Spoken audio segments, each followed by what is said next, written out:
saat itu Bung Karno pada tanggal 1 Juni tahun 1945 mengusulkan, saudara, supaya kalau Indonesia nanti merdeka punya dasar negara namanya Pancasila. 5 dasar. Sila pertama, Bung Karno mengusulkan peri kemanusiaan, kemudian peri kebangsaan, sedangkan peri ketuhanan diletakkan di sila yang kelima, sila terakhir. Ini ditolak oleh ulama, saudara. Kiai Haji Wahid Hasyim menolak, Kiai Haji Abdul Qahar Mudzakkir menolak, Kiai Haji Agus Salim menolak. Kenapa mereka menolak? Enggak pantas ketuhanan ditaruh di sila terakhir. Enggak boleh sila ketuhanan diletakkan pada sila buntut. Ini fakta sejarah. Karena itu para ulama kita berjuang dalam forum BPPKI supaya ketuhanan naik menjadi sila yang pertama. Lalu setelah terjadi perdebatan sengit, pada tanggal 22 Juni 1945 disepakati oleh NU, Muhammadiyah, Sarekat Islam, oleh Bung Karno, Bung Hatta, Bung Yamin, semua sepakat. Apa yang mereka sepakati, saudara? Bahwa Pancasila, satu, ketuhanan dengan kewajiban menjalankan syariat Islam bagi pemeluk-pemeluknya. 2, kemanusiaan yang adil dan beradab. 3, persatuan Indonesia. 4, kerakyatan yang dipimpin oleh hikmat kebijaksanaan dalam permusyawaratan perwakilan. 5, keadilan sosial bagi seluruh rakyat Indonesia. Ini sepakat, Bung Karno ikut tanda tangan, saudara.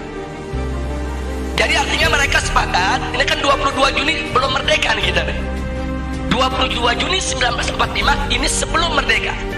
Jadi semua sepakat kalau nanti kita merdeka, inilah dasar negara kita. Nah, itu disebut konsensus nasional.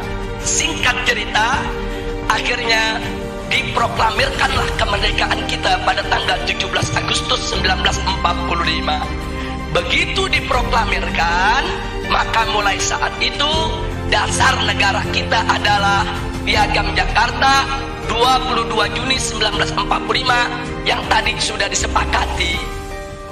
Tapi kemudian timbul protes dari pemerintah Jepang. Jepang nggak terima.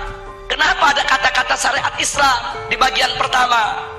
Alasan Jepang, orang-orang Kristen di Indonesia Timur protes. Kalau pakai syariat Islam mereka nggak masuk negara Indonesia. Saudara, akhirnya Bung Karno dan Bung Hatta ditekan supaya menghapuskan kata syariat tersebut.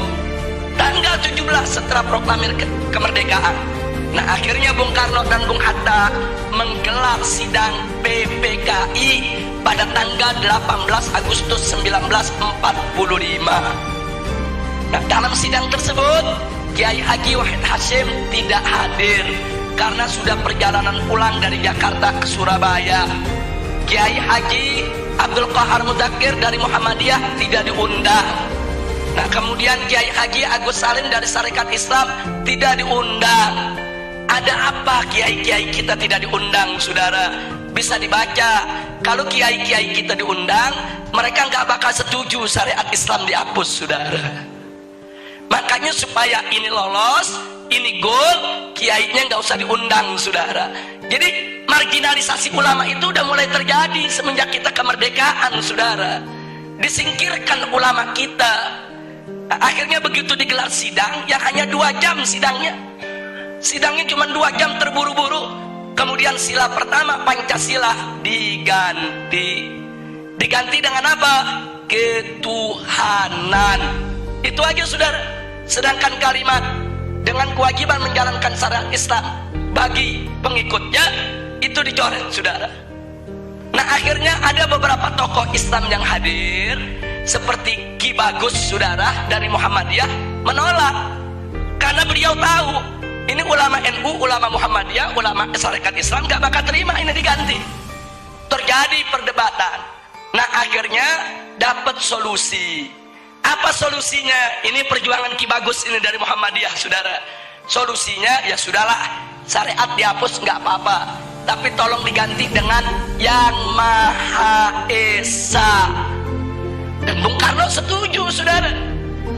Jadilah sila pertama ketuhanan Yang Maha Esa. Nah, kalau saya melihat sejarah ini, saya bersyukur kepada Allah. Loh, kenapa?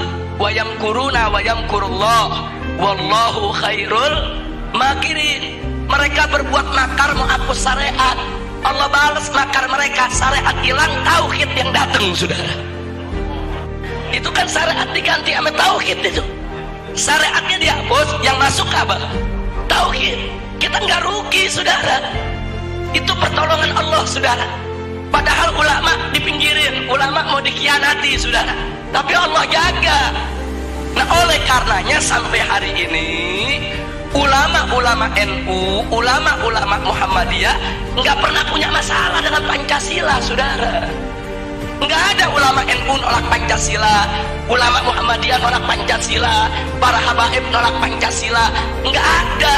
Loh, kenapa para habaib, ulama, kiai dan ajangan tidak menolak Pancasila? Karena mereka tahu Pancasila adalah ijtihad ulama, karya ulama. Nah, itu yang ingin saya garis bawahi, saudara. Jadi jangan sekali-kali menuduh ulama ini anti Pancasila. Mereka yang buat kok, mereka yang rumuskan kok, saudara.